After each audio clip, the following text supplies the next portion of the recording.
अस्सलाम वालेकुम, सुबह बखैर, गुड मॉर्निंग और आदाब अर्ज़ है। आप देख रहे हैं बाखबर सवेरा में हूँ आपके साथ मदीहा नकवी और मैं हूँ अशफाक इसहाक सत्ती। उम्मीद है आप लोग खैरियत से होंगे और आपके दिन का आगाज़ मदीहा नकवी के लिबास की तरह बहुत ही ब्राइट तरीके से हुआ होगा। यस, ताकि आपको ये कहना ना पड़े कि ब्राइट करें ब्राइट करें ब्राइट करें। ऑलरेडी जो है वो चीज़ें आपके आसपास जब ब्राइट होंगी तो आपको रोशन, दिमाग ज़्यादा रोशन होगा, दिमाग भी अच्छी ब्राइटनेस में अच्छा काम करता है। हाँ, ऐसा and you become a bright person.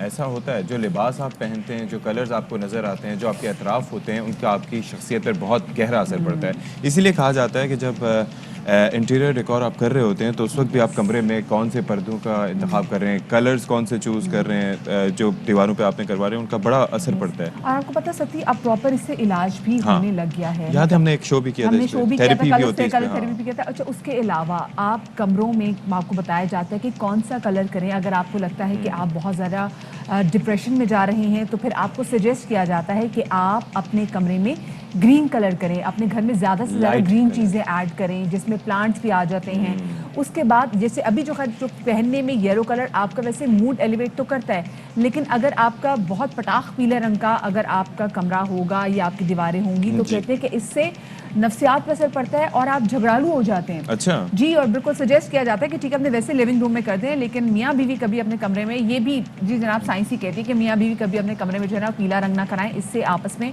लड़ाइयाँ बढ़ती हैं। बिकॉज इट समटाइम्स ये आपको हाइपर भी कर देता है और कहीं ना कहीं वो होता है ना कि जी पीला फूल उसको दूंगा जिससे मुझे नफरत है। हाँ, वो जर्द सहाफत का भी नाम लिया जाता है। जी ओके। जी। लेकिन एक बात मुझे बताएं मतिया, कि आप घर में जो मर्जी कलर करवा लें, लेकिन अगर बाहर आप जाएं तो आपको आलू, टींडे, सब्जी, दूध, पेट्रोल सब महंगा मिले, तो फिर आपका डिप्रेशन कैसे कम होगा? कलर्स देख के?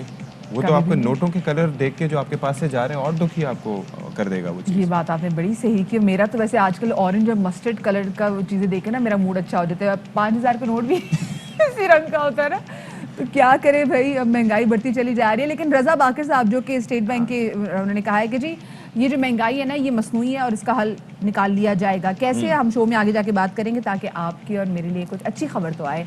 बहुत सारी चीज़ें शो में शामिल करेंगे, लेकिन पहले टॉप स्टोरीज।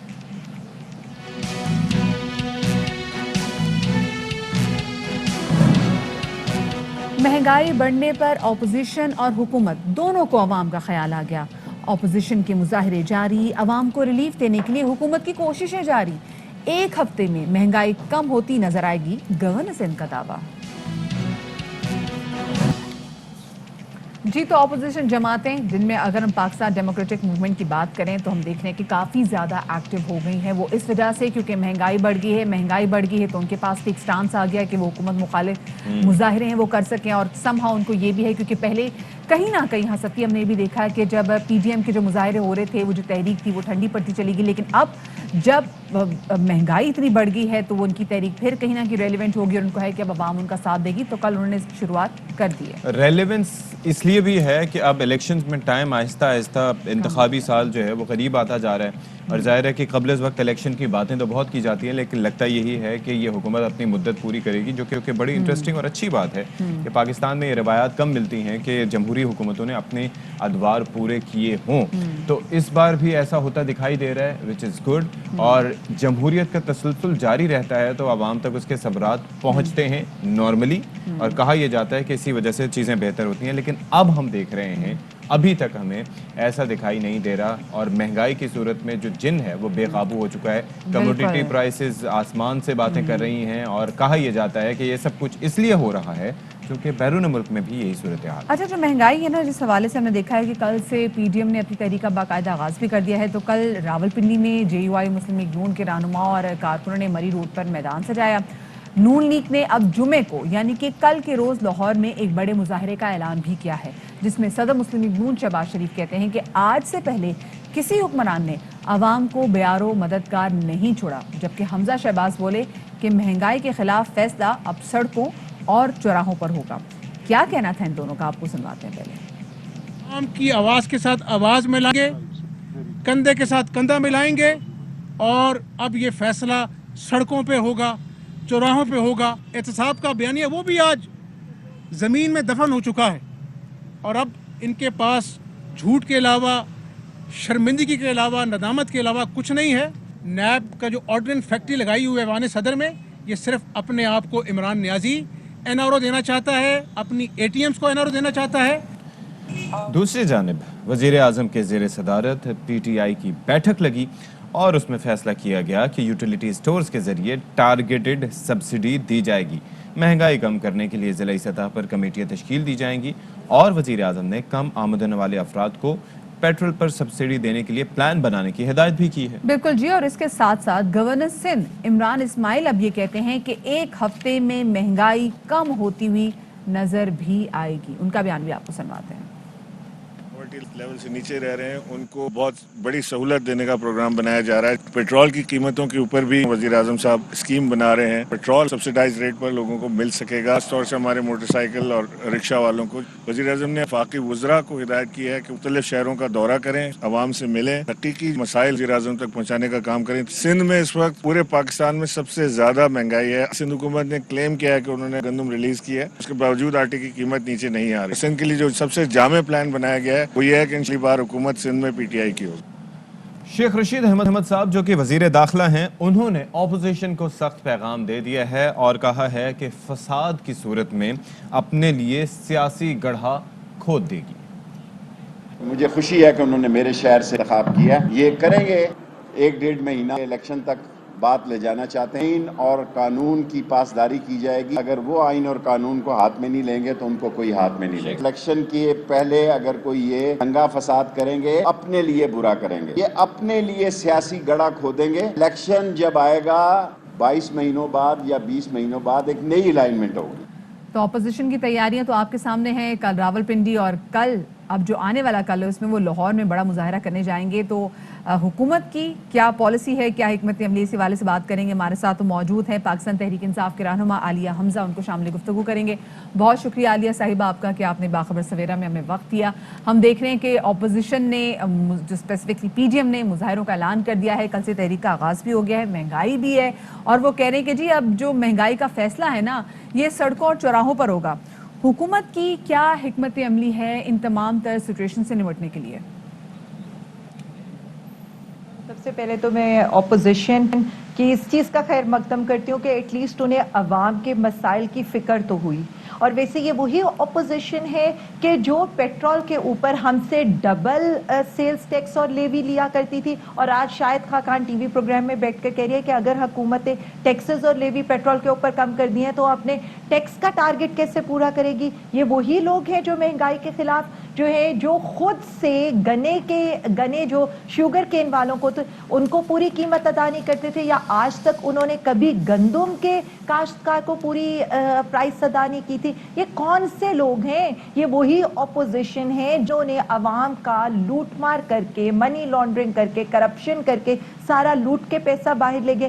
انہیں مہنگائی کی فکر ہے, انہیں مہنگائی کی فکر نہیں ہے. یہ اصل میں اپنے CV پکڑ کے گیٹ نمبر 4 کے باہر کھڑے انتظار کریں کہ شاید کسی طرح ان کی قسمت کھل جائے. ادروائز عوام کبھی بھی ان کی پریورٹی نہیں رہی ہے. اگر عوام ان کی پریورٹی رہی ہوتی تو یہ کاٹن کی فصل کو تباہ کر کے وہاں پر یہ شوگر کین اپنے شوگر ملز کے لیے شوگر کین نہ لگاتے. اگر عوام ان کی پریورٹی رہتی تو کبھی بھی زرعی اجناس تک ہمیں امپورٹ نہ کرنی پڑتی. حیران کن بات تو یہ ہے کہ پاکستان کو امپورٹ بیسڈ اکانومی بنانے والے آج ان کو گالیاں دے رہے ہیں کہ جو ہم سیلف سفیشینٹ کرنے لگے ہیں ایگریکلچر میں عوام کو, ان کو گالیاں دے رہے ہیں. جو اپنے ٹیکسز کم کر کے عوام کو ریلیف دے رہے ہیں ان کو گالیاں دے رہے ہیں کہ جو پاکستان کے اندر لوکل گاڑیوں کو جو ہے سپورٹ کر رہے ہیں یا لوکل جو ہے آپ کی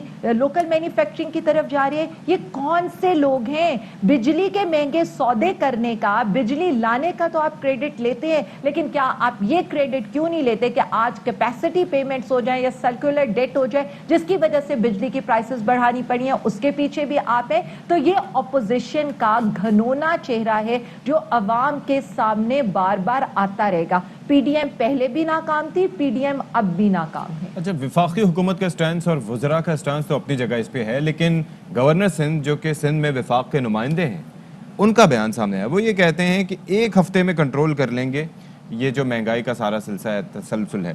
تو اس میں پلان کیا ہے گورنمنٹ کا, کیسے کریں گے کم؟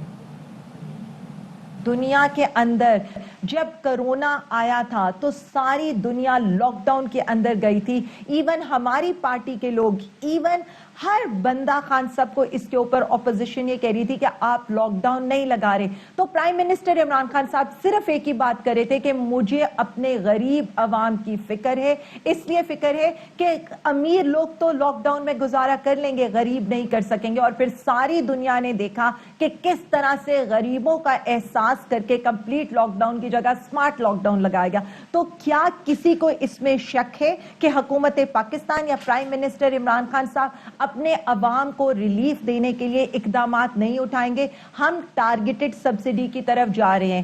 2 کروڑ گھرانوں کو ہم ٹارگیٹڈ سبسڈی یعنی جو بیسک نیسیسٹیز ہیں, یعنی ونس اگین ہم جو انٹرنیشنل انفلیشن ہے اس سے اپنے عوام کو بچانے کی کوشش کر رہے ہیں, کیونکہ یہ ایک گلوبل ایشو ہے. جس طرح کرونا ایک گلوبل ایشو تھا, ہم گھی کے اوپر اپنے ٹیکسز کم کر رہے ہیں, ہم آٹے کے اوپر آٹا ہم جو ہے ہم یہ کوشش کر رہے ہیں کہ آٹا میکسیمم ہم ریلیز کریں, سپلائی اینڈ ڈیمانڈ کی پرائسز جو ہے کے لحاظ سے ہم پرائسز کنٹرول کریں. جب سندھ کے اندر 1500 ہے, اس وقت بھی 1100 ہے پنجاب کے اندر, اور ہم فردر یہ چاہ رہے ہیں کہ یہ جو ہے یہ کم ہو کر 55 کا kg ملے. اسی طرح شوگر کے اوپر ہم شوگر کی پرائسز, کیونکہ شوگر کین کی ہماری بمپر کراپ ہوئی ہے اور شوگر کین کی کرشنگ سٹارٹ ہوئی ہے, تو انشاءاللہ چینی کے اندر ریلیف ملے گا عوام کے لیے, جو بھی ان کو ریلیف دینے کے لیے یہ اسٹیپ بڑی اچھی اٹھانا بات پڑا. آپ عالیہ کر رہی ہیں کہ آپ لوگ ٹارگیٹڈ سبسڈی دینے جا رہے ہیں, لیکن یہ بتائیے گا کہ ہم جب بھی دیکھتے ہیں مہنگائی بڑھ جاتی ہے, کسی بھی چیز کی قیمت بڑھتی ہے, تو جو منافع خور ہیں نا وہ بہت زیادہ ایکٹیو ہو جاتے ہیں,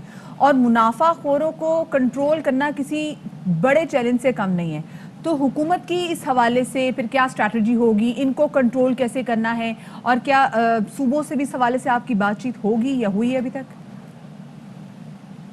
دس از دا بیسٹ پوائنٹ. میرا یہ خیال ہے کہ یہ وہ چیز ہے جو حکومت کے کنٹرول میں, اور حکومت کو بالکل کرنی چاہیے, اور ہم یہ کرنے کے لیے کمیٹڈ ہیں. اس کا واحد حل جو ہے وہ پرائس کنٹرول کمیٹیز ہے, اور ہم پرائس کنٹرول کمیٹیز ہر جگہ ایکٹیو کر رہے ہیں. بالکل ٹھیک ہے, بیکاز یہ بیسیکلی کام ہے ڈسٹرکٹ ایڈمنسٹریشن کا, اور یہی میں بتانا چاہ رہی ہوں کہ پنجاب میں پھر بھی ڈسٹرکٹ ایڈمنسٹریشن کے کنٹرول میں چیزیں ہیں. ادروائز اگر ہم سندھ کے اندر دیکھیں تو جو حکومت کا ریٹ ہے اور جو بک رہا ہے اس کے اندر بہت زیادہ ڈفرنس ہے. تو ہم ہمارے جتنے بھی صوبوں میں ہماری حکومت ہے, ہم بالکل اپنی ڈسٹرکٹ ایڈمنسٹریشن کو, پرائس کنٹرول کمیٹیز کو ایکٹیو کرنے لگے ہیں, اور ہم جتنے بھی ذخیرہ اندوز ہیں ہم ان کے اگینسٹ ایکشن اٹھانے لگے ہیں. اور جس طرح سے آپ نے ابھی ریسنٹلی دیکھا ہے کہ سندھ کے اندر منصور وسان صاحب کی فیکٹری کے اندر سے کئی ٹن چینی کے بیگز ملے ہیں, اسی طرح سے ہم آل اوور دا پاکستان ذخیرہ اندوزوں کے اگینسٹ جانے لگے ہیں, اور جو بیسک نیسیسٹیز ہیں وہ عوام کو سستی قیمت کے اوپر پرووائڈ کرنے کے لیے کمیٹڈ. ٹھیک ہے, بہت شکریہ عالیہ حمزہ, آپ اپنی رائے کا اظہار کر رہی تھی تحریک انصاف کی جانب سے. محمد زبیر صاحب مسلم لیگ نون کا موقف دینے کے لیے ہمارے ساتھ اس وقت موجود ہیں. زبیر صاحب بہت شکریہ, آپ نے ہمارے لیے وقت نکالا. یہ بتائیے گا کہ یہ جو نئی تحریک شروع ہونے جا رہی ہے احتجاجی, پہلے بھی بہت جلسے ہوئے تھے, دھرنے کی بات کی گئی تھی, حکومت کو گھر بھیجنے کے دعوے کیے گئے تھے, لیکن اس میں کچھ کامیابی نہیں ملی, کوئی مستقل مزاجی بھی نہیں دکھائی دی. اس بار کیا مختلف ہوگا؟ اپوزیشن جماعتوں کا فرض بنتا ہے پاکستان کے آئین کے مطابق, ان کے اوپر یہ لازم ہے کہ وہ عوام تک جائیں, جو باؤنڈریز آئین میں لکھی ہوئی ہیں اس میں رہ کے, جس طرح جلسے جلوس ریلیز نکالنا ہے, اور وہ کیا. پشاور سے کوئٹہ تک, پشاور سے کراچی تک, ہر جگہ جا کے ریلیز نکالی, جلسے کیے, عوام کو بتایا اور عوام کو متحرک کیا.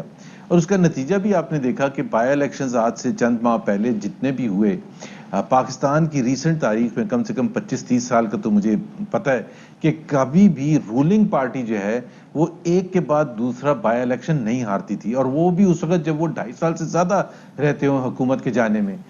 تو یہ ہم سمجھتے ہیں کہ ہم نے جہاں 100% مقاصد اچیو نہیں کیے تھے, وہاں بہت سے مقاصد اچیو بھی کیے تھے. پھر پیپلز پارٹی کے ساتھ ایک جو جھگڑا ہوا, پیپلز پارٹی باہر نکل گئی, اس سے ظاہر ہے پی ڈی ایم کی موومنٹ میں بالکل ایک دباؤ آیا. اب اس کا دوبارہ سے شروعات کی جا رہی ہے. دوبارہ سے شروعات کرنے کا مقصد یہی ہے کہ اس وقت ہر گھر میں, ہر شخص, ہر محلے میں, پورے پاکستان میں مہنگائی سے تنگ آیا ہوا ہے, بے روزگاری سے تنگ آیا ہوا ہے, غربت سے تنگ آئے ہوئے.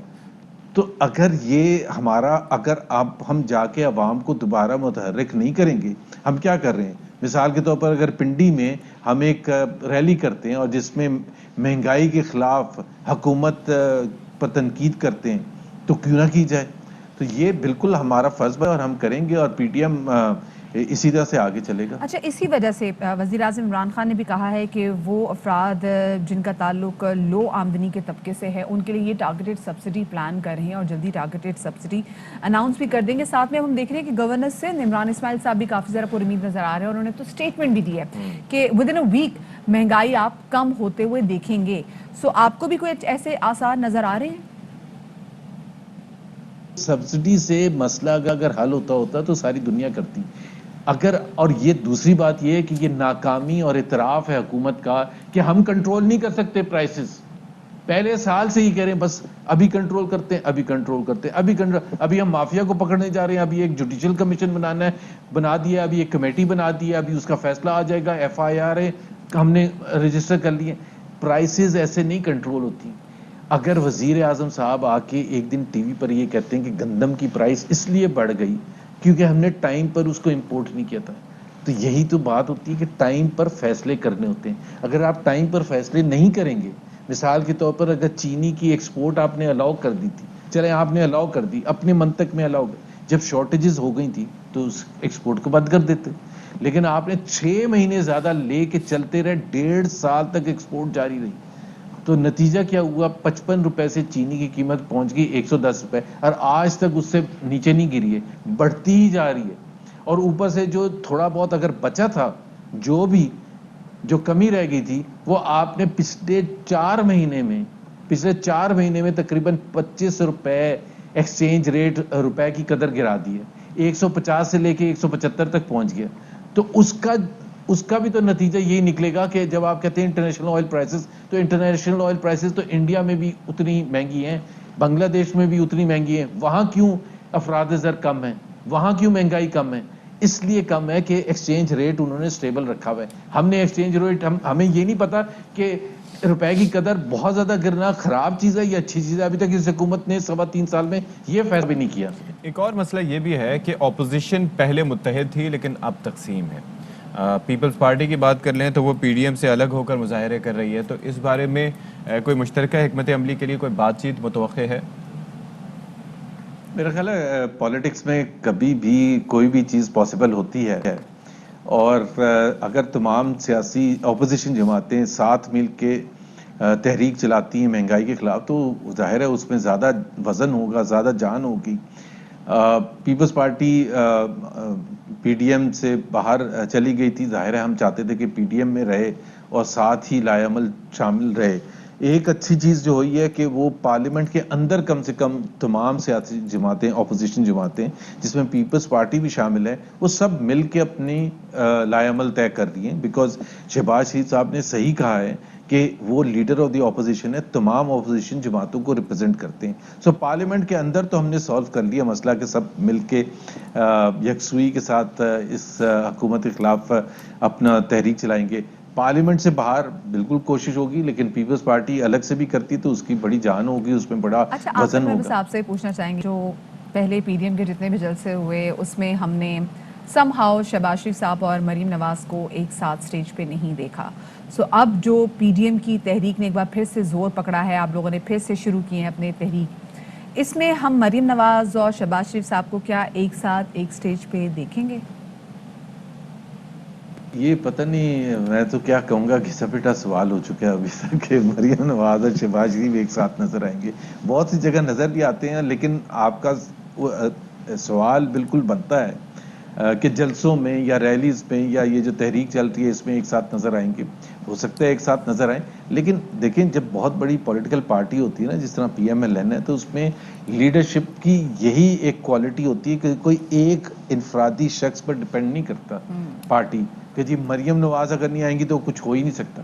تو جہاں مریم نواز کو جانے کی ضرورت ہوتی ہے, اور ان کے اپنا سٹرینتھ ہے, مریم نواز کی سٹرینتھ یہ ہے کہ وہ عوام میں بہت مقبول ہیں اور وہ جان ڈال دیتی ہیں, جہاں بھی جاتی ہیں عوام بھرپور انداز میں رسپونڈ کرتے ہیں. شہباز شریف کے اپنے سٹرینتھس ہیں, وہ سب سے بڑے سب سے اچھے ایڈمنسٹریٹر پاکستان کی تاریخ میں رہے ہیں, انہوں نے ڈیلیور کیا ہے.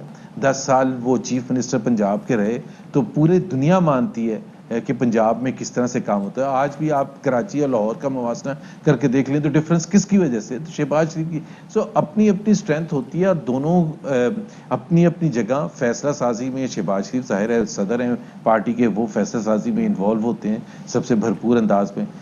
یہ ہماری فکر ہے, باقی لوگوں کو کنسرن نہیں ہونا یہ چاہیے. لوگوں کو اس لیے فکر ہے کہ جو آپ کا ووٹر کنفیوز ہو گیا نا کہ بھی کرنا کیا ہے, کیونکہ ایک کہتے ہیں کام کو عزت دو, ایک کہتے ہیں ووٹ کو عزت دو, اور ہم نے دیکھا کہ کنٹونمنٹ کے الیکشنز میں یہ دو نعرے جو سامنے آئے.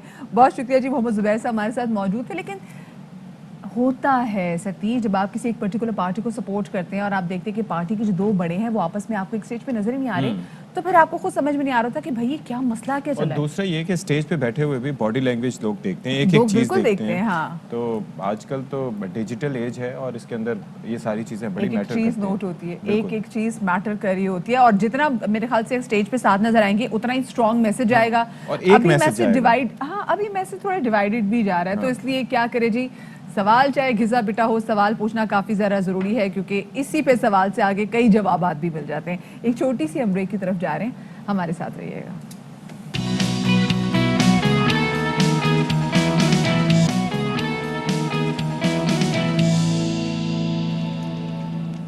باخبر سویرا میں ایک بار پھر سے آپ کا خیر مقدم ہے. مختصر سے بریک کے بعد ہم آپ کے سامنے ہیں, اور اب ہم تذکرہ کریں گے T20 ورلڈ کپ کا, جو کہ جاری و ساری تو نہیں ہے لیکن اس کے وارم اپ میچز ضرور چل رہے ہیں. اب جو کل میچ ہوا, مدیہ آپ کی نظر پڑی اس پہ؟ جی, دل ٹوٹ گیا. گو کے لوگوں کو لگتا ہے کہ بہت انٹرسٹنگ میچ تھا, لیکن آپ مجھے خود بتائیں, ہم نے پہلے وارم اپ میچ میں جب جیتے تو ہم نے کتنی لڈیاں ڈالی, اور کل کے وارم اپ میچ میں ہم نے وہ اپنی تمام لڈیاں واپس لے لی. اب ہوا یہ, ہم بہت کچھ ایکسپیکٹ کر رہے تھے, سننے میری بات سن لیں, بابر اعظم سے اور محمد رضوان سے ایکسپیکٹ کر رہے تھے that they would play really well. لیکن کیا ہوا جی, بابر اعظم 15 رنز بنا کے ڈھیر ہو گئے, محمد رضوان نے صرف 19 رنز جوڑے. چلیں, ہماری بیٹنگ لائن اتنی مضبوط ثابت نہیں ہوئی جن پہ ہم نے تکیہ زیادہ کیا ہوا تھا. ہمارے بالرز نے کل کیا کیا ہے, مطلب مجھے آپ کو سمجھ آئی ہے, حسن علی کو جو ملا کے چھکے دیے نا, اوئے ہوئے ہوئے, آخری اوور میں آپ دیکھیں 2 چھکے پڑے, 2 چوکے پڑے, اور اس طریقے سے یہ ٹارگٹ اچیو کیا. اور ان کے جو بلے باز تھے وینڈر ڈوسن, مطلب کیا مشکل نام رکھا ہے آپ کی, مطلب کارکردگی بھی اتنی مشکل. 51 گیندیں کھیلی ہیں جی, اس میں بڑے فلک شگاف چھکے بھی انہوں نے مارے ہیں, 10 چوکے مارے ہیں, 4 چھکے ہیں غالباً, اور اس کے بعد انہوں نے 101 رنز کی اننگز کھیلی ہے. اور آخر میں حسن علی جو کہ ہمارے بڑے اچھے بالر ہیں اور جو سیلیبریٹ کرتے ہیں وہ جنریٹر چلا کے کرتے ہیں, لیکن ان کا پھر جنریٹر نہیں چل سکا ان میں. اور اب ہوا یہ کہ پاکستان یہ وارم اپ میچ جو ہے ہارا, لیکن آخری بال پر ہارا. تو اس لیے میں تھوڑا بہت کریڈٹ دینا چاہوں گا کہ ساؤتھ افریقہ کی ٹیم خاصی مضبوط ٹیم ہے, لیکن انہوں نے بھی اس وارم اپ کو وارم اپ نہیں سمجھا اور بھرپور طریقے سے اس میچ کو کھیلا. ابھی ہمیں کہا جا رہا ہے, لوگ سینٹی ہو گئے نا کہ ٹارگٹ اچھا تھا, لیکن بتائیں جن پہ ہم نے تکیہ کیا ہوا تھا کیا بنا اس کا. ہم نے کتنی لڈیاں ڈالی تھی ایک دن پہلے کہ ہم پہلا وارم اپ میچ جیت کے ہیں. بھائی ٹارگٹ وہی اچھا ہوتا ہے جس کو آپ ڈیفینڈ کر سکیں اچھے طریقے سے. بھلے آپ 200 بنائیں ڈیفینڈ نہ کر سکیں, وہ اچھا ٹارگٹ نہیں ہے. آپ 120 بنا کے ڈیفینڈ کر لیں, that is a good target. یہ آپ کی ٹیم کی پرفارمنس پر, آپ کے بالرز کی کنسسٹنسی پر, ان کے پیس پہ, ان کی وکٹ ٹیکنگ ایبلٹی پر ڈیپینڈ کرتا ہے. جم کے تو کھیلیں. بالر سے بھی میرا یہی سوال ہے, میرا شکوہ, میں آپ کو یہیں سے کہہ رہی ہوں کہ دیکھیں بہت اچھا کھیلنا ہے. میں آپ کو بتا رہی ہوں, میں نے 24 اکتوبر کو لے کے نا انشاءاللہ بہت سپنے سجائے میں, بڑی میں دعائیں مانی میں, بڑی میں نے منتیں مانی میں. So I want all of you to play really really really انشاءاللہ, and they will play well. دیکھیں دکھانا بھی تو ہوتا ہے نا. اب تھوڑی سی انڈین ٹیم خوش ہو جائے گی کہ دیکھو جی وہ ہم اپ نہیں, میں نے ان کو خوش نہیں کرنا. نہیں ابھی تو ہونے دینا, پھر ان کو سرپرائز ملے گا. ان کو سرپرائز ملے گا. آپ کو پتا ہے بھارت کو سرپرائزز بہت پسند ہیں. پھر ٹھیک ہے, پھر وہ کہیں گے bowling was fantastic, batting was fantastic. اللہ کرے جی ایسا ہی ہو. اب ہم ذرا آگے بڑھتے ہیں. اور ساتھی ایک چیز جو آج کل بہت زیادہ ہو رہی ہے میرے خیال سے, جس کا سب سے زیادہ شکار تو بنتے ہیں ہمارے اپنے گھر کے بڑے, کیونکہ بڑے سادہ لوگ ہوتے ہیں. ان کو آپ نے بھی اپنے گھر میں دیکھا ہوگا, اور اکثر بہت سارے لوگ جن کو بینک سے ایک میسج آتا ہے اور وہ اس بینک کے میسج میں سم ہاؤ اتنا بلیو کرتے ہیں کہ وہ ان کو اپنی پرسنل انفارمیشن دینے لگ جاتے ہیں. کیونکہ سم ہاؤ ہر بندہ کہیں نہ کہیں ڈرتا ہے جب بینک سے کسی قسم کا میسیج آتا ہے کہ جی آپ کا جو اکاؤنٹ ہے وہ بلاک ہونے والا ہے, یا آپ کے اکاؤنٹ میں فلانا مسئلہ ہے. सो हम जल्दी उन पे एतबार कर लेते अच्छा, हैं। और तो पहले ये जितने भी लोग सिलसिला- हमें देख रहे हैं और हाँ। जिनको ऐसे मैसेजेस आए आप जरा नेड़े हो जाएं, क्योंकि अब की जो खबर है वो आपके लिए बड़ी मुफीद है। और अच्छा, पहले ये सिलसिला शुरू हुआ था, ये जो ऑनलाइन फ्रॉड जो था उसका सिलसिला शुरू हुआ था सबा के मैसेज से कि मैं किसी हॉस्पिटल में हूँ, मुझे जो है वो इजी लोड भिजवा दो, 20 रुपए, अल्लाह तुम्हारा भला करेगा, क़यामत वाले दिन भी सवाब मिलेगा, ब्ला ब्ला ब्ला। सती को सबा से फिर- याद है क्योंकि सती ने 5-6 दफा उनको नहीं, तो करा के दिया। मैंने कहा था मेरे पास खुद नहीं है, मुझे भिजवा दो, ठीक है, दोनों मिलके सवाब कमाएंगे। अच्छा, बातें भी शुरू हो गई थी। उसके बाद ये मामला जो है वो बढ़ते बढ़ते इंटरनेट तक पहुंचा। अक्सर आपके जो मुख्तलिफ सोशल मीडिया के प्लेटफॉर्म होते थे उन पे मैसेज आते थे। फिर ये मुझे एक कॉल रिसीव हुई थी जिसके अंदर बताया गया था कि जी आपका जो है ATM ब्लॉक कर दिया गया है, इस नंबर पे आप राब्ता कर लें। फिर मैंने वहाँ पर जब राब्ता किया, बड़ा कंसर्न सिटीजन बन गए कि मैं तो लुट गया, मैं बर्बाद हो गया। बिल्कुल। उन्होंने फिर वो एंड में जाके क्या करते हैं, आपसे थोड़ी बहुत बातचीत करते हैं, फिर आपको कहते हैं हम अपने सीनियर, उनकी बातचीत के अंदाज से आपको पता लग जाता है कि उनके कितने पढ़े लिखे। उसके बाद वो आपको बंदे से बात करवाते हैं और वो फिर कहता है कि जी आपके पास एक ये पिन कोड आएगा, अकाउंट डिटेल्स देते हैं, फिर कहते हैं ये पिन कोड आएगा, ये हमें दे दीजिएगा, अल्लाह अल्लाह खैर सल्लाह। फिर वहाँ पर से आपकी बर्बादी शुरू डू होती डैट। अपनी कोई भी पर्सनल इंफॉर्मेशन उनके साथ शेयर मत करें। अब ये ऑनलाइन बैंकिंग फ्रॉड कैसे हो रहा है, इस हवाले से बात करेंगे और हमारे साथ मौजूद हैं एडवर्ड चौधरी, इरफान फैज़, उनको हम शामिल गुफ्तगू करेंगे। बहुत शुक्रिया चौधरी साहब आपका कि आपने बाखबर सवेरा को वक्त दिया। सबसे पहले तो चौधरी साहब हम आपसे पूछना चाहेंगे कि आप तक जितनी ऐसी शिकायतें आई हैं बैंक फ्रॉड के हवाले से, वो कैसी शिकायतें थीं और तरीका वारदात क्या होता है लोगों का, सबसे पहले तो ये बताइएगा। थैंक यू वेरी मच जी फॉर इनवाइटिंग मी। सबसे पहले तो मैं अपना ये बताना पसंद करूँगा कि आजकल पाकिस्तान के अंदर डिजिटल बैंकिंग और या इसको ऑनलाइन बैंकिंग कह लें, इसका रुझान निस्बतन ज़्यादा है जी। और दिन ब दिन इस रुझान में इजाफा भी हो रहा है। पाकिस्तान जो स्टेट बैंक ऑफ पाकिस्तान है उसके अदाद-ओ-शुमार के मुताबिक जो पिछले साल की फर्स्ट सहमाही को अगर इस साल की फर्स्ट सहमाही के साथ कंपैरिजन उसका करें तो उसमें 4% के हिसाब से इजाफा आया, तकरीबन 29 करोड़ से बढ़कर ये 31 करोड़ तक चला गया है। और जैसा कि ये ऑनलाइन बैंकिंग और डिजिटल जो बैंकिंग ट्रांजैक्शंस में जैसे जैसे इजाफा हुआ है, इसके साथ साथ ये बैंक फ्रॉड में भी इजाफा हो गया। जैसे बैंककारी के शोबा में जो इसके सार्फिन हैं उनको उनकी रकूम से जो महरूम करने की वारदातें भी बढ़ गई हैं। अब मेरे ख्याल में जब बहुत सारे इश्यूज़ हमारे पास तो बहुत सारे इस तरह के इश्यूज़ आते हैं, जैसा कि रिसेंटली हमारा एक दोस्त था जिसके बैंक अकाउंट से 4 लाख रुपया उसको नहीं पता था, उसका ना ही उसका कोई ATM उसने यूज़ किया, ना ही उसके ऑनलाइन जो एक मोबाइल ऐप है बैंकिंग की उसको यूज़ किया।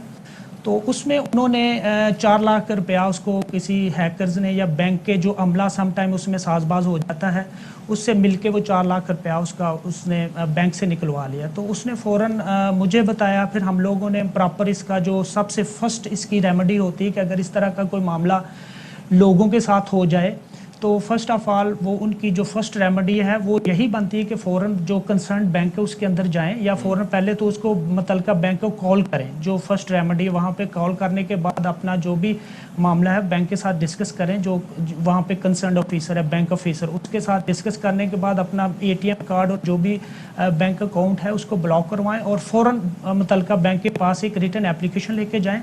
अच्छा। उस एप्लीकेशन के साथ आपका एक ID कार्ड होना चाहिए। अच्छा, एप्लीकेशन वहाँ पे सबमिट करें। जी जी चौधरी साहब, मैं बेसिकली ये जानना चाह रहा था कि एक तो वो चीज़ होती है जिसमें कहीं ना कहीं आपका अपना कसूर होता है। मिसाल के तौर पर जैसे किसी का मैसेज आया, आपने रिस्पॉन्ड कर दिया, किसी ने कॉल की, आपने डिटेल्स दे दी, या अभी जैसे रिसेंटली हम ये देख रहे थे कि हमारे ATM पे ये हो रहा था कि जो एक डिवाइस लगाकर आपके कार्ड की डिटेल्स ली जा रही थी। तो ये जिस फ्रॉड की आप बात कर रहे हैं, जिसमें आप बता रहे हैं कि किसी हमारे जो जानने वाले थे उन्होंने कुछ नहीं किया लेकिन फिर भी उनके अकाउंट से 4 लाख निकल गए, तो ये कुछ समझ आया है कि ये इसके लिए टेक्निकलिटीज क्या यूज की गई? क्योंकि अकाउंट तो बड़ा सिक्योर होता है। हाँ। जी इसमें सबसे पहले तो ये है कि मुख्तलिफ किस्म के मैसेजेस लोगों को आते हैं, जिसमें जैसे कि लोगों को मैसेजेस आते हैं जी आपकी कोई लॉटरी निकल आई है, जैसे बेनज़ीर इनकम सपोर्ट की इस तरह के वो हवाले से वो फ़ोन करते हैं कि जी आपके ये इनकम सपोर्ट से इतने पैसे आ गए हैं।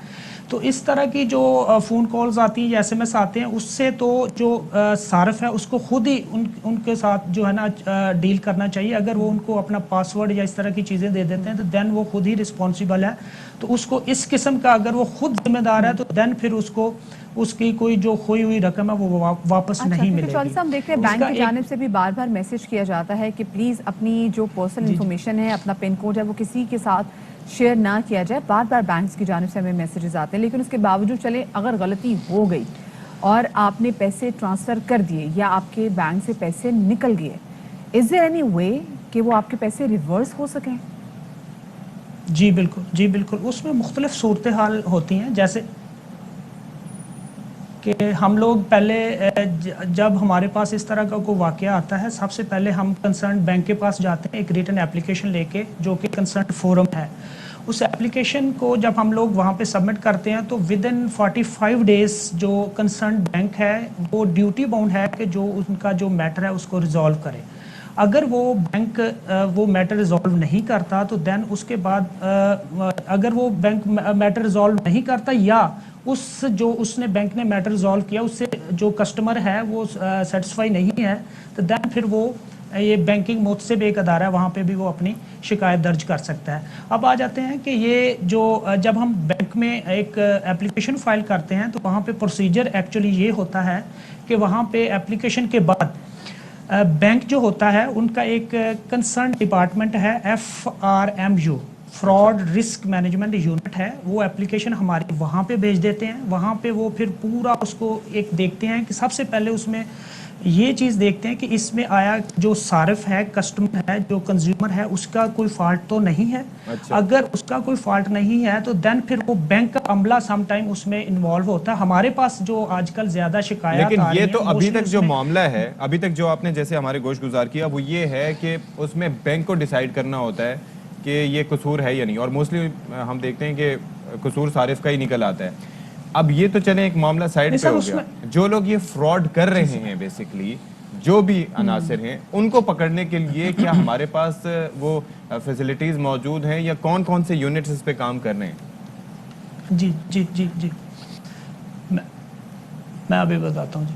उसमें फर्स्ट बैंक के पास टोटल इख्तियार नहीं है। हमारे पास एक इख्तियार ये भी होता है कि हम लोग एप्लीकेशन फाइल करने के बाद बैंक के पास जब जाते हैं तो बैंक जो भी डिसाइड करता है हम तो उसको कर लेते हैं कि जी बैंक अगर फ़र्ज़ करें कि आपकी एप्लीकेशन के ऊपर वो फैसला नहीं करता, उसको लिंगर ऑन करता, तो वो जो कंसर्न फोरम आप वहाँ पे भी जा सकते हैं। और इसके अलावा एक और रेमेडी जो स्पीडी रेमेडी जो हमारे पास जो आजकल प्रैक्टिस में आ रहा है और लोगों को उसमें इंसाफ भी मिल रहा है, पैसे भी मिल रहे हैं, वो मुतलका जो FIA है उसका जो साइबर क्राइम यूनिट है उसमें आप वहाँ पे एक कंप्लेंट फाइल करेंगे, सिंपल सादा कागज़ के ऊपर लिख के वहाँ पे कंप्लेंट फाइल करेंगे। और इस किस्म की जो FIA में जो आज तक हमारे जो अपना नॉलेज में आई हैं, FIA में हमने जो भी कंप्लेंट फाइल की है उसके ऊपर वो दरामद भी हुआ है और लोगों को पैसे भी मिले हैं। सही, ठीक है, बहुत शुक्रिया जी। माहिर कानून हमारे साथ तो मौजूद थे और कहते हैं कि सबसे स्पीडी जो रेमेडी जो हमारे साथ शेयर की हुई है कि FIA की जो साइबर क्राइम का यूनिट है, जो सेल है, आप वहाँ पे जाके कंप्लेंट फाइल करें क्योंकि इससे लोगों के मसले ज्यादा तेजी से हल हो रहे हैं। जो आपसे कुछ पूछना शुरू हो जाए ना उसको मशवरा न दें। इवन ये कि ATMs में भी जब आप जाते हैं तो देख लिया करें कि कोई चेक कर लिया करें कि महफूज है, सिक्योर है, कोई आसपास तो नहीं खड़ा और कोई डिवाइस तो नहीं खुदा न खास्ता वहाँ पर लगी। तो एक छोटी सी यहाँ पे ब्रेक ले लेते हैं, हमारे साथ रहिएगा।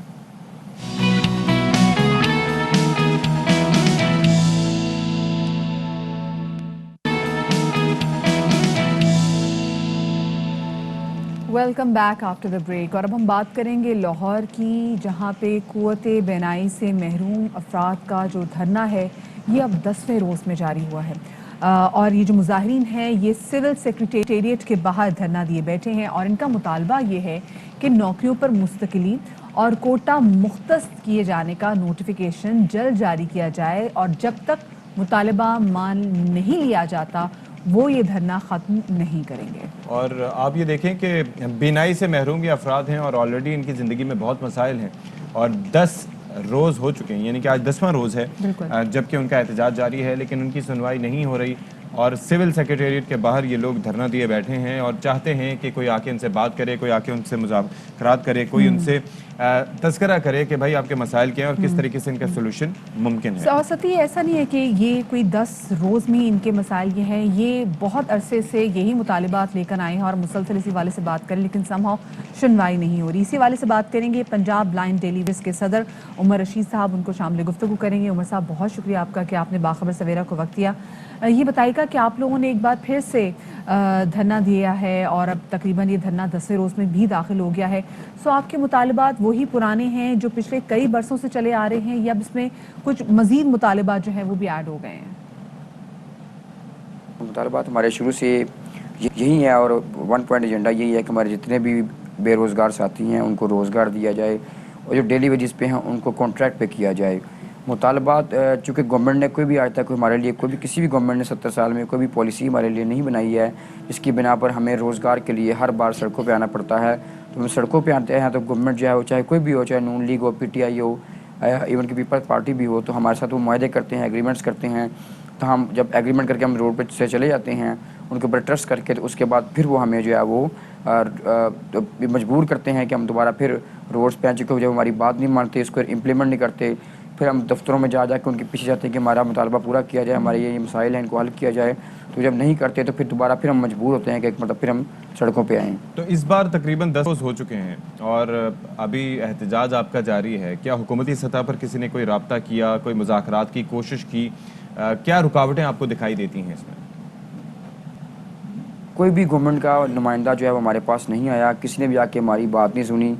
اور یہی گورنمنٹ کے نمائندے ہیں جو ہم سے وعدے جنہوں نے ہم سے وعدے کیے تھے.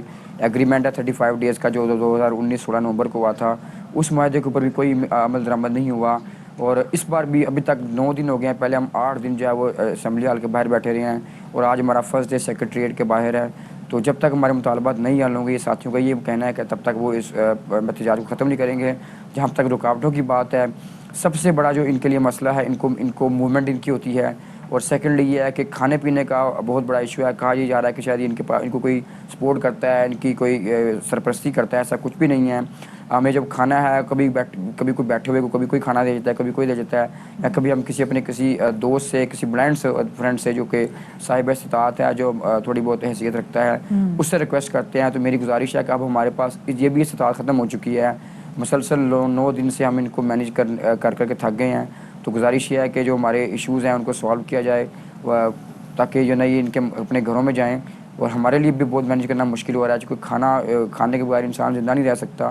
تو کھانا جو ہے وہ ہمارے لیے ایک رکاوٹ ہے. اور ان کی جو موومنٹ ہے اور ان کو ایک جگہ سے دوسری جگہ لے کے جانا, اور یہ ساتھی جتنے بھی ہیں یہ گھروں سے آئے ہوئے ہیں, ان کے پاس کرایہ بھی نہیں تھا. جب یہ گھروں سے آئے لوگوں سے لے کے آئے ہیں کہ جب ہم واپس جب آئیں گے, ہماری جاب جب ہو جائیں گی تو اس کے بعد ہم آپ کو کرایہ دیں گے.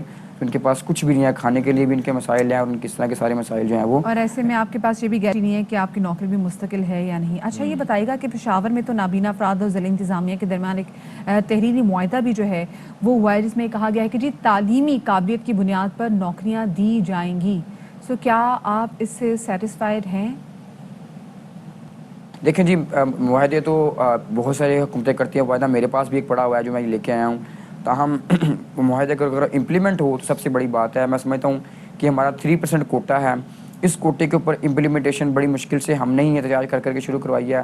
اب امپلیمنٹ ہونا شروع ہوا ہے تو ہمیں, کیونکہ ہماری ڈسیبلٹیز جو ہیں وہ 4 ہوتی ہیں, لیکن 3 ڈسیبلٹیز ایسی ہیں جن کو جاب دی جاتی ہے, جس میں فزیکلی ڈسیبل ہے, ڈیف اینڈ ڈمب ہے, اور ہم بلائنڈ لوگ آتے ہیں.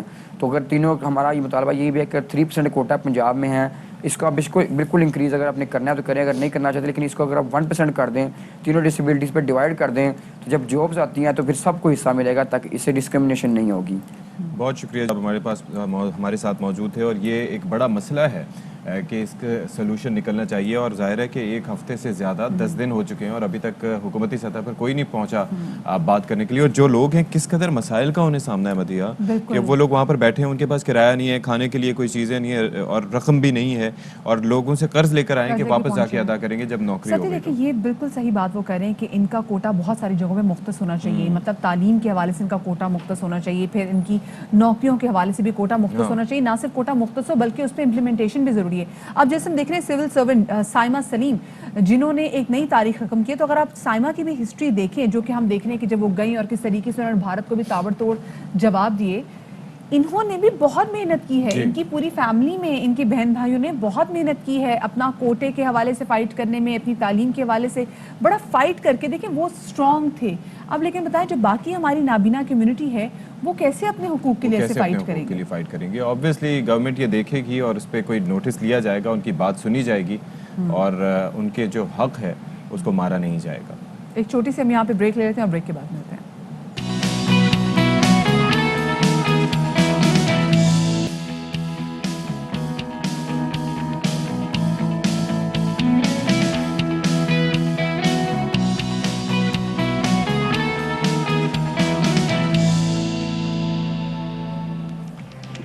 ویلکم بیک ٹو باخبر سویرا. ایک بار پھر ہم آپ کے آمنے سامنے موجود ہیں اور خوش و خرم دکھائی دینے کی کوشش کر رہے ہیں, کیونکہ غم تو آتے ہی ہیں, دل جلاتے ہی ہیں.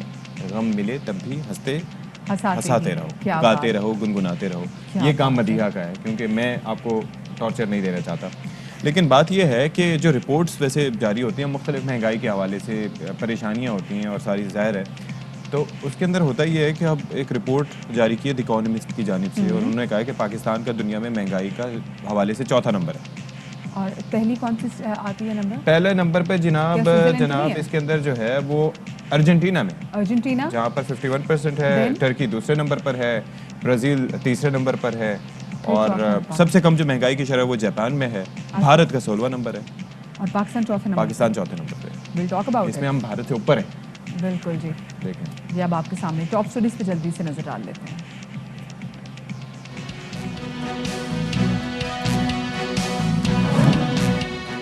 سوشل میڈیا کی سب سے معروف ایپ فیس بک کا نام تبدیل کرنے کی تیاریاں مکمل کر لی گئیں. نیا نام کیا ہوگا, لاکھوں صارفین کو اس حوالے سے فکر لگ گئی ہے. اعلان 28 اکتوبر یا اس سے پہلے بھی ہو سکتا ہے.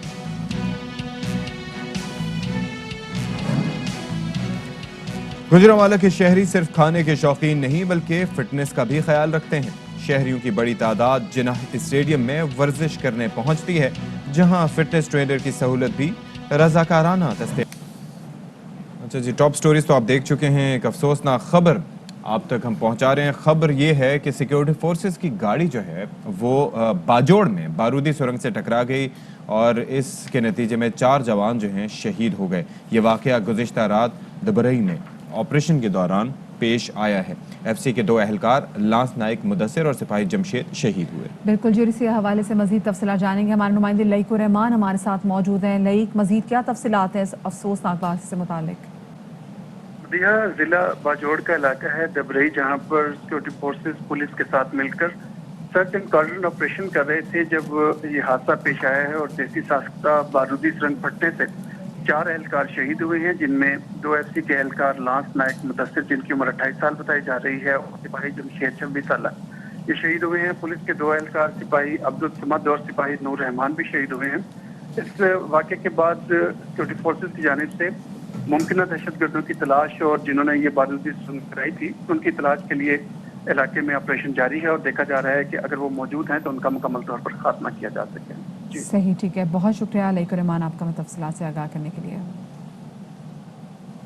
اور اب وقت ہے بچوں کی ہیلتھ سے ساری مائیں ایسی ہیں جو کہ اکیلی رہتی بھی ہیں, کیونکہ اب ایک there was a time جب پوری فیملی مل کے ساتھ رہتی تھی, لیکن اب ایسا ہوتا ہے کہ سنگل یونٹ زیادہ آ گئے ہیں.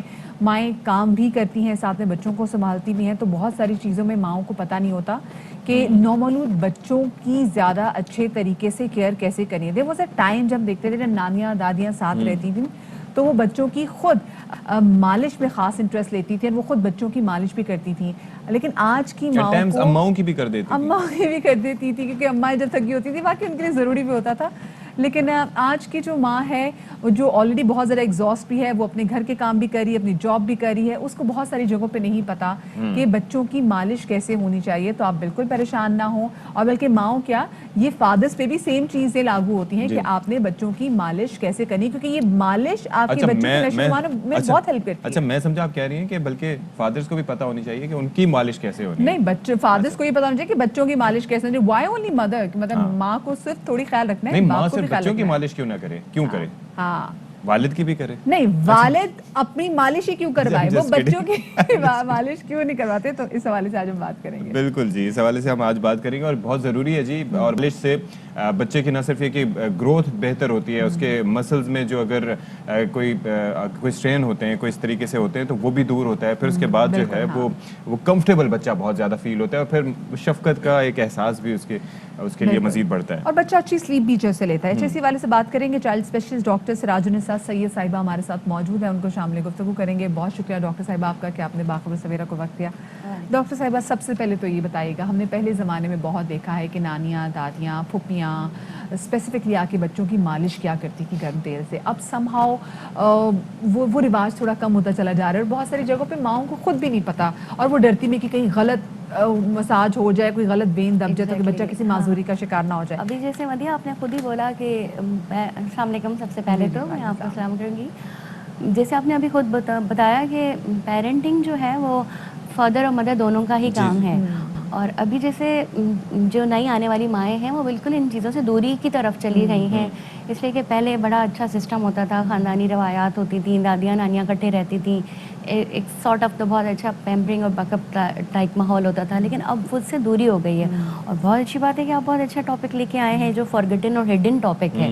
लोग एंटीबायोटिक्स, ड्रग्स, डिजीज़ इनके बारे में तो बहुत बातें करते हैं, लेकिन नेचर से दूरी की तरफ चलते जा रहे हैं। और ये बहुत एक नेचुरल सा अपने टॉपिक की तरफ ध्यान दिया है कि बच्चों में मालिश का रुझान या जो नौज़ायदा बच्चे पैदा होते हैं, शुरू में तो ऐसा होता था कि माएँ बस जैसे ही पैदा होते थे दादी और नानियों के हत्थे चढ़ जाता था बच्चा, और वो शुरू भाई जैसे, लेकिन कुछ रवायतें ये भी बोलती हैं कि वो सही होता था, उनकी टेक्निक्स नस्लन दर नस्लन उनमें ट्रांसफ़र होती आ रही थी और वो सही होता था। जैसे बहुत सारी जगह बच्चों को जब हंसली पड़ जाती है तो बहुत सारी माओं को निकालने नहीं आती, तो पुराने ज़माने की ख़वातीन वो ज़्यादा अच्छे तरीके से मिसाज से निकाल एग्जैक्टली। तो अभी ये इस टेक्निक्स को ज़्यादा इन्हांस करने और बताने की ज़रूरत है। अच्छा, तो ये वैसे चलें आगाज़ इससे ही करते हैं कि ये बच्चा न्यू बॉर्न है, उसके बाद क्या उसके अंदर वेट करना चाहिए उसके हल्के फुल्के मसाज के लिए, या पहले दिन से ही, दूसरे दिन से, या फिर किसी कोई एज है मखसूस के वहाँ से स्टार्ट करें? बिल्कुल।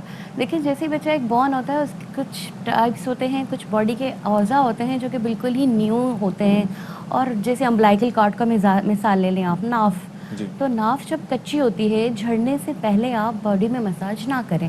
कोई ऑयलिंग, जब ऑयल का रेजिडुअल अमाउंट उस नाफ पे रख जाता है तो इन्फेक्शन के होने का चांसेस ज़्यादा हो सकते हैं। और कुछ ऐसी जानलेवा बीमारियां होती हैं जो नाफ के थ्रू ट्रांसमिट होती हैं, तो आपने वेट कर लेना है, जो कि नाफ 12 से 15 दिन के अंदर अंदर झड़ जाती है। तो जैसे ही वो नाफ झड़ जाए उसके बाद से आपने मसाजिंग शुरू करनी है, ऑयलिंग शुरू करा देनी है। यानी कि फॉर सेफ नहीं कह सकते कि बच्चा जब 20 दिन का हो या फिर महीने का उसके बाद जी बिल्कुल। नेचर ने बहुत अच्छी प्रोवाइड की है एमनियोटिक फ्लूइड जो होता है जिससे बच्चा वहाँ के पेट से बाहर निकलता है, उसकी बॉडी के अंदर आपने देखा होगा एक वाइट कलर सा में होता है, तो वो वाइट जो है वो उसको मॉइस्चर प्रोड्यूस कराता है, वो मॉइस्चर प्रोटेक्ट करता है उसकी स्किन को इन्फेक्शन से, और वो नेचुरल एग्जैक्टली। फॉरेन में तो वो जो नेचुरल इसका वाइट्स है वो रिमूव भी नहीं करते, बाथ देने का भी वहाँ रवाज नहीं। अब ये है कि हमारे यहाँ तो जो सारा फोकस अब रह गया है वो पहले होता था कि सर किस तरीके से बैलेंस रखना है, सर लंबा ना हो जाए, गोल सर बनाना है। लेकिन आप समझती हैं कि इसके अंदर किन किन चीज़ों का ख्याल रखना चाहिए बच्चे के मसाज के हवाले से? हाँ जी बिल्कुल। सबसे पहले तो आप देख लें कि पॉइंट्स होने चाहिए और स्किल्ड बंदे ने ही हाथ लगाना है। समझे आपका बच्चा 2 वीक्स का हो गया, 2 वीक्स एंड अबव का आप रिकमेंड कर लें। मना तो कहीं नहीं है, कोई स्टडी ऐसी नहीं है, लेकिन आप फिर भी एहतियातन 2 वीक्स बच्चे को टाइम दे दें। 2 वीक्स के बाद आपने बच्चे का मसाज शुरू कर लेना है और पॉइंट्स डिस्ट्रीब्यूट करने हैं। स्टार्ट करना है आपने लेग से, हमेशा एक्सट्रीमिटीज़ की तरफ से, चाहे एकदम ना करें। और हाथ आपका इतना हल्का होना चाहिए कि टिकलिंग भी नहीं फील होनी चाहिए कि भाई गुदगुदी हो रही हो, बच्चा इरिटेबल हो, या बहुत ज़्यादा सख्त जो हर्ट करे उससे, ठीक है। तो फिर बहुत नरम मुलायम सा हाथ आपने रखना है। दब सकती है, बच्चे को माजूरी दे सकते हैं, जी बिल्कुल, बता भी नहीं सकता। हाँ, तो सबसे पहले आपने एक्सट्रीमिटीज़ से शुरू करना है। लेग्स बेहतरीन होते हैं इस काम के स्टार्टिंग में, और joints specially the knee joint, उसके बाद टो पे चले जाएं, सोल पे चले जाएं, नेल जो फिंगर्स हैं पाँव की फिंगर्स, उसके हाथ साथ होते होते फिर आपने अपर आर्म्स की तरफ आना है, ठीक है। अपर आर्म का मसाज जब अच्छे से हो जाए तो फिर आपने पेट की तरफ आना है। पेट पे क्या ख्याल रखना है, बिकॉज काफ़ी हसास ऑर्गन है। जी पेट की तरफ से देखिए, मैंने पहले लफ्ज़ यूज़ किया कि स्किल्ड पर्सोनल ही करेगा, और मदर्स को भी 1-2 दफ़ा क्या टाइम में ट्रेन नर्स या ट्रेंड स्टाफ, ट्रेन डॉक्टर आपको समझा सकता है कि न्यूनेट्स बहुत एक छोटा सा वो होता है, एक लीफ होता है, उसको एकदम से आप इसे सख्त हाथों में नहीं कर सकते और उसके साथ आप खिलवाड़ भी नहीं कर सकते, आराम से उसको करना है। तो जब बच्चे को सीधा लगा तो बच्चे की चेस्ट पे मसाज कर सकते हैं आराम से, पेट थोड़ा ट्रिकी हो जाता है तो इसलिए बैक करके मेरे ख्याल से बच्चे की कमर पे उसको अच्छा मसाज। बिल्कुल, जैसे आपने बोला ना कि पेट पे कैसे, पेट जैसे सून आफ्टर फीडिंग आपने नहीं करना, आपने वेट करना है, 40-45 मिनट्स का वेट करना है। जैसे हम भी तो खाने के बाद ना नहाते हुए ऐसी एक्टिविटी नहीं करते। फीडिंग के बाद तो उसके बाद ही होता है बच्चे को प्रॉपर बर्थ दिलवाई जाती है। जी बिल्कुल। अगर आवाज़ भी ना आए ना बर्बिंग की तो भी 30 मिनट आपने लेना ही लेना है ताकि भले वो जो फीडिंग है वो प्रॉपरली सक swallow करके नीचे पहुंचे, ठीक है। उसके बाद आपने जब मसाज सबसे पहले एक्सट्रीमिटीज़ से शुरू किया, जब आप आते आते फिर आपने पेट तक आए। पेट का एक बहुत इम्पॉर्टेंट वेगस नर्व होती है ना, जो हमारे स्टमक के साथ जुड़ी हुई होती है, जिसका डायरेक्टली जो कांटेक्ट होता है वो ब्रेन के साथ होता है। तो जैसे ही हम वेगस नर्व का मसाज करते हैं तो बच्चे का ब्रेन के थ्रू हाजमा बेहतर होता है। तो आप इसको छोटे बच्चे जो कि नौज़ायदा बच्चे होते हैं, जिनको खाने की मुश्किलात हो, हाजमा अच्छा ना हो, तो उन बच्चों में भी आप इसके असरात बहुत अच्छे देख सकते अच्छा, हैं। एक चीज़ और बताइएगा कि बाज़ औक़ात हमारे यहाँ ये भी मुख्तलिफ़ जगहों पे देखा जाता है कि जो नौज़ायदा बच्चे होते हैं उनको जब सुलाना होता है तो उनको बहुत टाइटली जो है वो रैप कर दिया जाता है।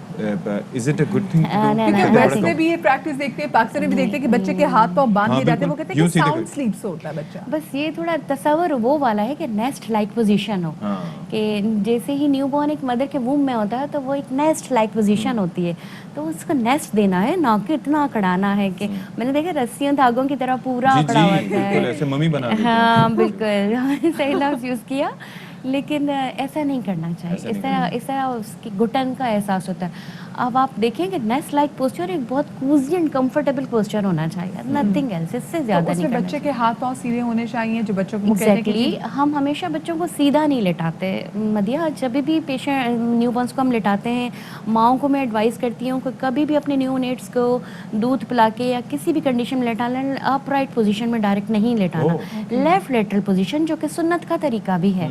तो हमें हमेशा माओं की गोद से भी आदी होता है, क्योंकि माओं को भी सजेस्ट किया जाता है बिल्कुल, हमेशा बच्चे को सुलाते हुए आपने लेफ्ट लेटरल कंडीशन में लिटाना है, जिसमें हार्ट उसका अप हो और बॉडी नीचे हो, और ये सुन्नत का तरीका भी है, और इससे बच्चा ज़्यादा कंफर्टेबल और कोजीस होता है।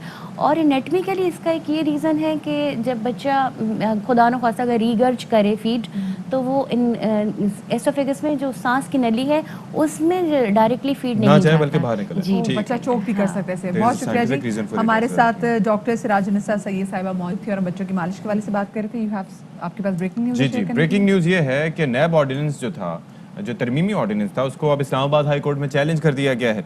वज़ीर आज़म ऑफिस, ऐवान सदर, सेक्रेटरी कानून और चेयरमैन नैब को नोटिस इस हवाले से जारी कर दिए गए हैं, और समाअत इस्लामाबाद हाई कोर्ट के चीफ जस्टिस अतहर मिनुल्लाह ने की है। और इसी वाले से मजीद तफसीलात जानेंगे। हमारे साथ जहांगीर हमारे नुमाइंदे मौजूद हैं। क्या तफसीलात है इस हवाले से जहांगीर? जी बिल्कुल, NAB ordinance Islamabad high court में चैलेंज कर दिया गया है, और समाअत इस्लामाबाद हाई कोर्ट के सिंगल रुकनी bench chief justice Athar Minallah ने की।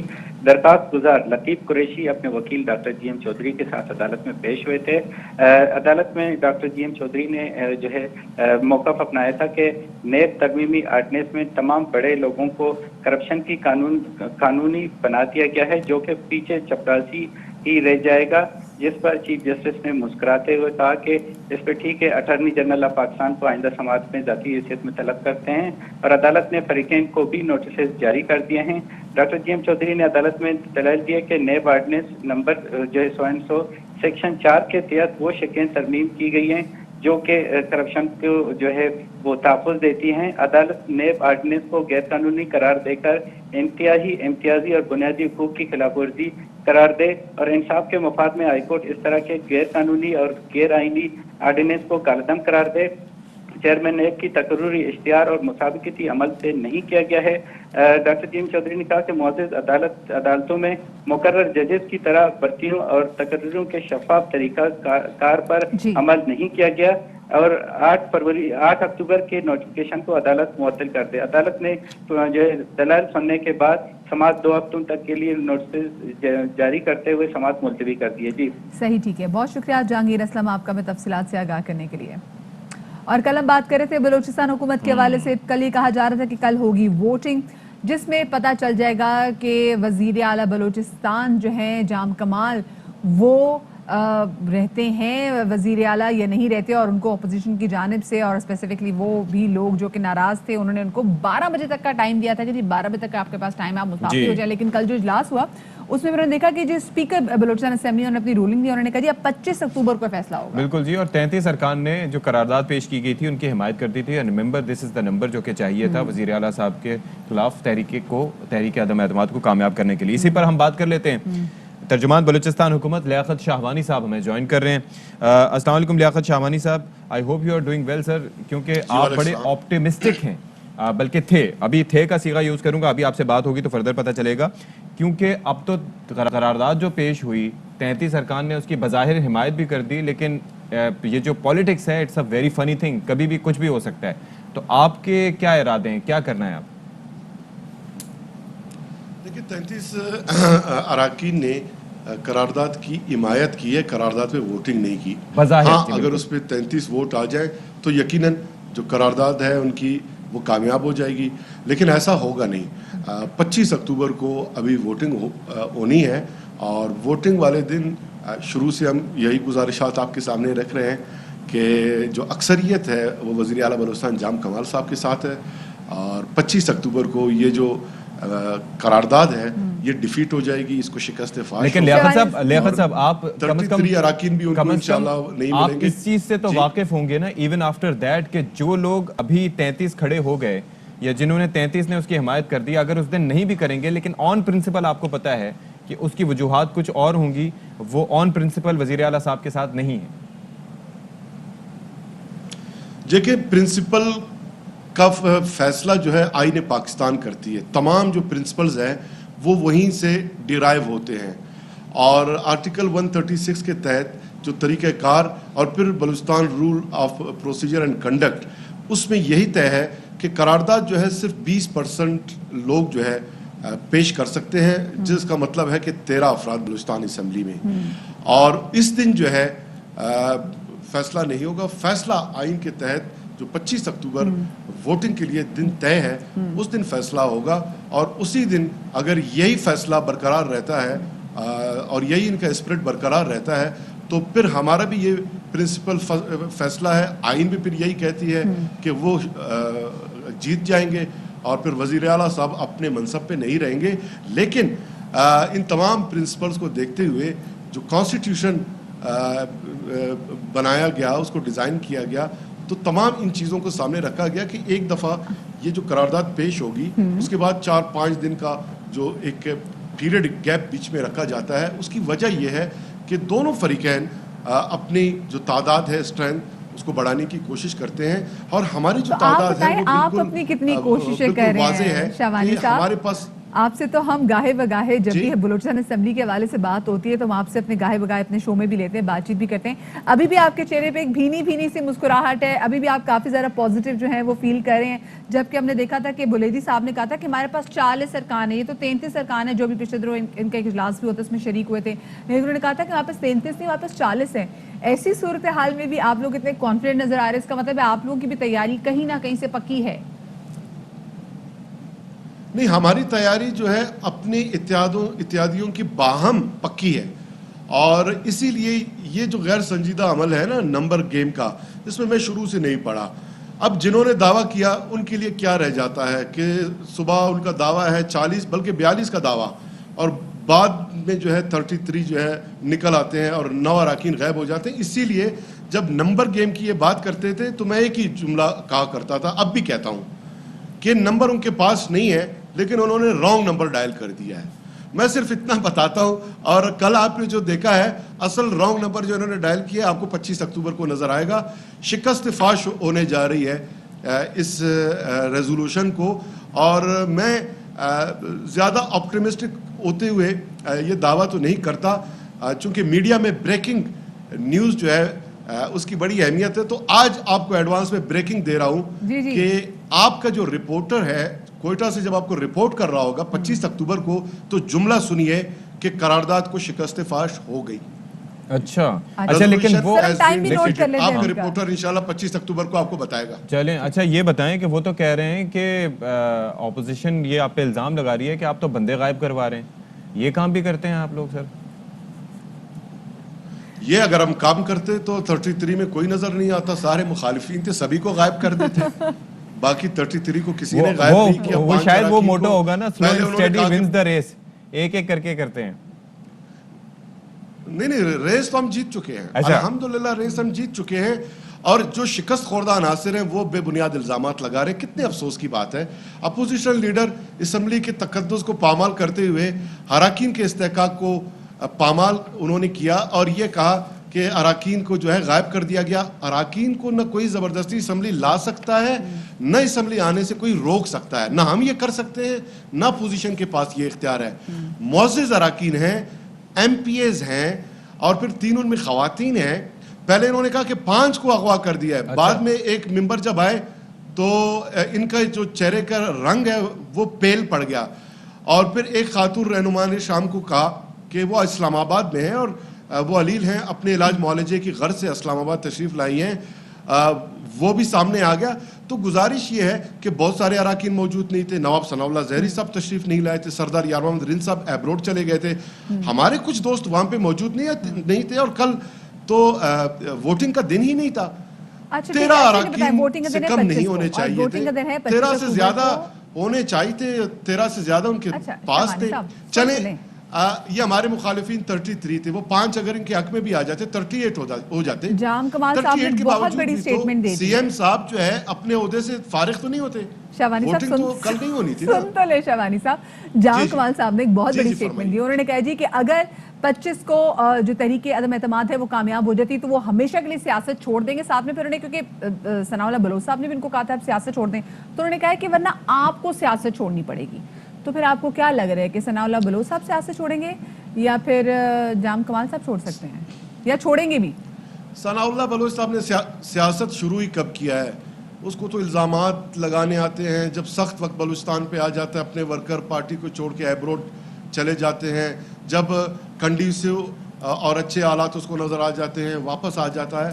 تو وہ تو خیر میں تو اس کو سیاست نہیں کہوں گا. ہاں جام کمال صاحب سنجیدہ سیاست کر رہے ہیں, اور ایز اے چیف منسٹر جو انہوں نے یہ اسٹیٹمنٹ دیا ہے یہ بڑا سیریس اسٹیٹمنٹ بھی ہے. اس کو جام صاحب بھی اس کی سنجیدگی کو, سیریسنیس کو سمجھتے ہیں, لیکن اس اسٹیٹمنٹ کی جو کمٹمنٹ ہے اور جو کانفیڈنس ہے وہ جام کمال صاحب کی اس اکثریت کی بدولت سامنے ان کے زبان پہ آئی ہے جو اس کے ساتھ ہے, اور جو 1.5 ماہ سے جام کمال صاحب بار بار کہہ رہے ہیں کہ اکثریت ہمارے ساتھ ہے.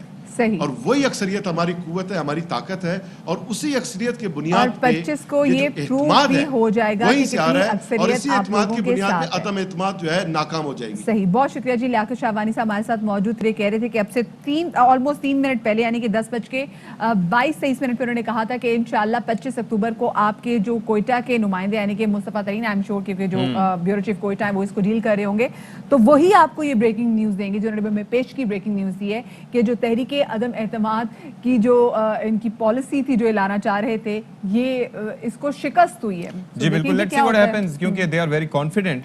اور بلوچستان کی پالیٹکس کا ہم پہلے بھی تذکرہ کر چکے ہیں کہ بہت کچھ ہوتا ہے وہاں پر, اور وہاں پر کافی چیزیں چینج ہو جاتی ہیں. ابھی جو لوگ دکھائی دے رہے ہیں وہ سکتا ہے بعد میں دکھائی نہ دیں.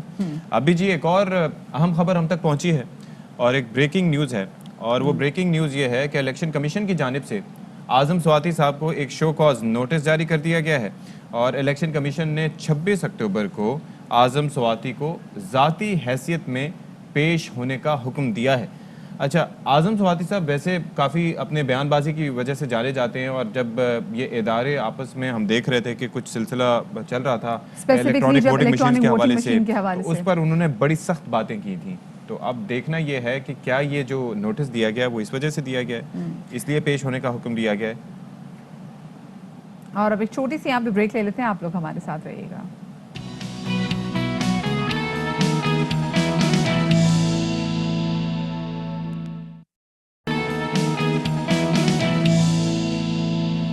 جی جناب, تو welcome back after the break. میں آپ کو بڑی مسکراہٹ والے چہرے کے ساتھ ویلکم بیک کہنا چاہتی تھی, لیکن جب بھی ڈالر کی پرائس میں نظر دوڑائیں تو منہ سے مسکراہٹ چھن جاتی ہے, کیونکہ ڈالر کی پرائس بڑھتی ہے, روپیہ ڈپریشیٹ ہو جاتا ہے, ہم دیکھ لیتے ہیں جہاں پہ جو دباؤ ذرا بڑھ جاتا ہے, مہنگائی بڑھ جاتی ہے, اور نہ ختم ہونے والی مہنگائی کے ہمیں خواب آنا شروع ہو جاتے ہیں. جبکہ ہم نے دیکھا ہے کہ گورنر اسٹیٹ بینک نے کہا ہے کہ یہ مصنوعی مہنگائی ہے. یہ کیا ہوتی ہے؟ یہ ہم پوچھیں گے نا, یہ میں نہیں بتاؤں گی, یہ ہمارے ساتھ جو ہمارے معاشرت ہے آج ہم ان سے پوچھیں گے. تو خرم شہزاد صاحب ہمیں جوائن کر رہے ہیں, ان سے ذرا جان لیتے ہیں کہ یہ کیا ہو رہا ہے. کہ یہ وہ جیسے ہم فلموں میں دیکھتے ہیں نا کہ سین دکھا رہے ہوتے ہیں کہ گھوڑا سر پر دوڑ رہا ہے, اس میں آواز بھی آتی ہے تگڑا تگڑا تگڑا, ایسے ہی ہم دیکھ رہے ہیں کہ یہ ڈالر کی جو قیمت ہے وہ اسی طریقے سے پرواز کر رہی ہے, تگڑک جاری ہے, تو اور رکنے کا کوئی سلسلہ نہیں ہے. تو خرم صاحب یہ بتائیں کہ یہ کس کی ناکامی ہے, کون کامیاب نہیں ہو پا رہا اس ڈالر کو اوپر جانے سے روکنے میں؟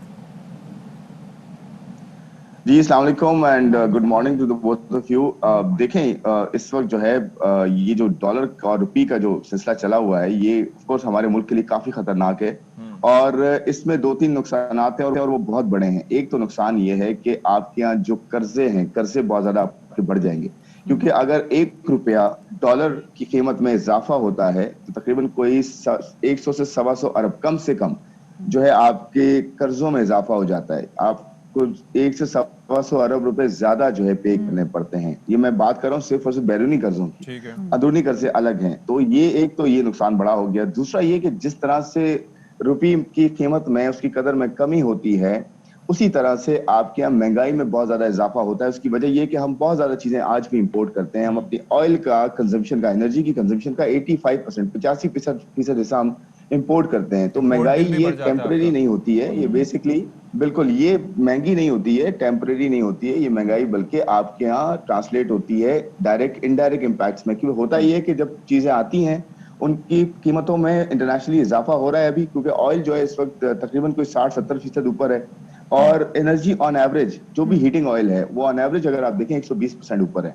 तो हम अगर अपनी प्लानिंग नहीं करते, अपने आप को ठीक नहीं रखते, अपने आप को तैयार करके नहीं रखते इस तरह के मुश्किल वक्त के लिए, जब एकदम से डिमांड खुली और जो है वो कीमतों में इजाफा हुआ है ग्लोबली भी, तो यही होता है फिर हमारे यहाँ उसका इम्पैक्ट ज्यादा होता है बनिस्बत उन कौमों के जो कौमें तैयारी करके रखती हैं, अपने आप को बेहतर तरीके से प्लान करके रखती हैं, इस तरह के शॉक से जो है वो अपनी आवाम को बचा के रखती है। तो हमारे यहाँ गवर्नेंस का, प्लानिंग का ये फुकदान नहीं रहा है कि जब भी ऐसा हुआ है तो हमारे कर्जे भी बढ़े हैं और हमारी महंगाई में भी इजाफा हुआ है। अभी आप देखें तकरीबन 9.5% की महंगाई चल रही है, ये बढ़ के तकरीबन 10, 10.25 चौथे नंबर पे आ गए महंगे तरीन मुल्क के हवाले से हम। अल्लाह ना करे, अल्लाह ना करे। इसमें ना लेकिन गवर्नर स्टेट बैंक ने तो कह दिया ये मसनूई महंगाई है और ये हल हो जाएगी। तो आपको भी लग रहा है मसनूई महंगाई, और जैसे सती मुझसे पूछे थे मसनूई महंगाई क्या होती है, मैं आपसे पूछती हूँ क्योंकि मुझे भी नहीं पता है मसनूई महंगाई क्या होती है।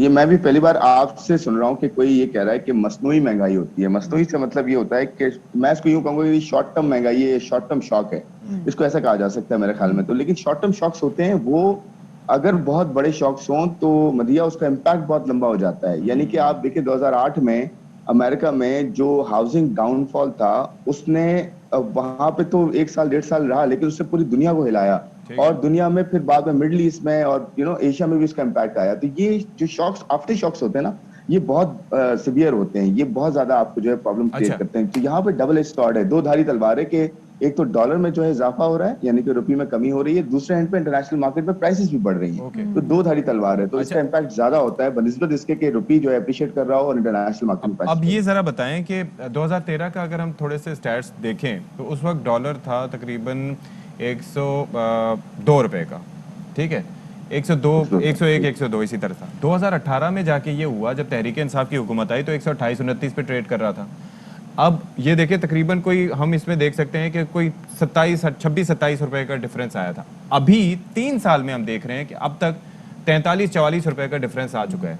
तो ये क्या वजह है, ये जो अचानक ये जो सर्ज है ये इतना ऊपर जा रहा है, तो इसको रोका किस तरीके से जा सकता है, कहाँ लैग कर रहे हैं हम लोग? देखिए दो जो आते हैं इसकी, अभी जो रिसेंट जो है इंक्रीज हुआ है, हमारी इंपोर्ट्स एक्चुअली बढ़ रही हैं, हम एक्चुअली बाहर से इंपोर्ट ज्यादा कर रहे हैं और उन जो चीजें बाहर से इंपोर्ट कर रहे हैं उनकी कीमतों में भी बहुत ज्यादा इजाफा हुआ है। जैसे एलएनजी की प्राइस जो है इस वक्त ऑल टाइम हाई पे है गैस की, और हम यहाँ सब्सिडी दे के जो है वो गैस इस्तेमाल करवा रहे हैं। तो ये हमें सोचना होगा, जैसे फार्म इनकम है, जैसे फार्मर्स को या फर्टिलाइजर कंपनीज को भी सब्सिडी मिल रही होती है, हमें करना ये चाहिए कि हमने किया ये कि जो फार्मर है उसको मार्केट प्राइस पे जो है वो कीमतें मिल रही हैं, मार्केट प्राइस पे जो है आपको इनकम हो रही है फार्मर की, लेकिन उसकी इनपुट में इजाफा नहीं हुआ क्योंकि उसको आज भी सब्सिडी मिलती है।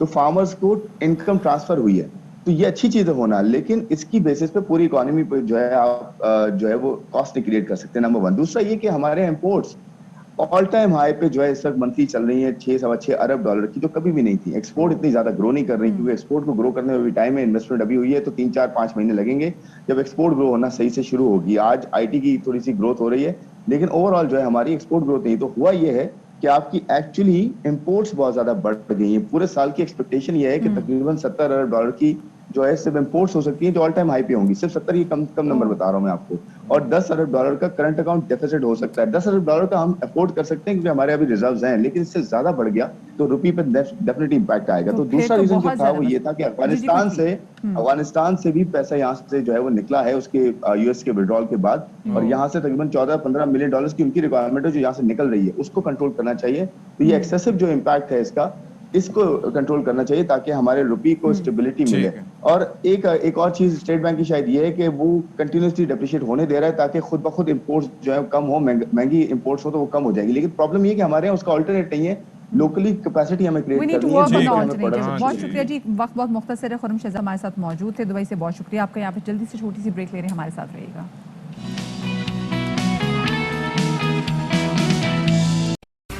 अहम तरीन खबरें अब एक क्लिक की दूरी पर, आपके पसंदीदा टॉक शोज हों या अहम मुल्की या गैर मुल्की शख्सियात की न्यूज कॉन्फ्रेंसेस, हर लम्हा बाखबर रहने के लिए सब्सक्राइब करें हमारा YouTube चैनल। मौसम की सूरत हाल हो या खेल के मैदान से खबरें, अपने मोबाइल फोन से मुल्की और बैनुल-अक़वामी अहम खबरों तक रसाई के लिए डाउनलोड कीजिए मोबाइल ऐप। बावसूख ज़राए से मुसद्दिका खबरों, तज्ज़ियों और तबसरों से मुस्तफीद होने के लिए विजिट कीजिए पाकिस्तान की सबसे बड़ी न्यूज वेबसाइट www.arYnews.tv। इन सब के अलावा पाकिस्तान का सबसे बड़ा फेसबुक पेज हो, सबसे बड़ा न्यूज इंस्टाग्राम अकाउंट या फिर ट्विटर, ARY न्यूज पहुंचा रहा है खबरें सबसे पहले आप तक, ताकि आप रहें हर लम्हा बाखबर।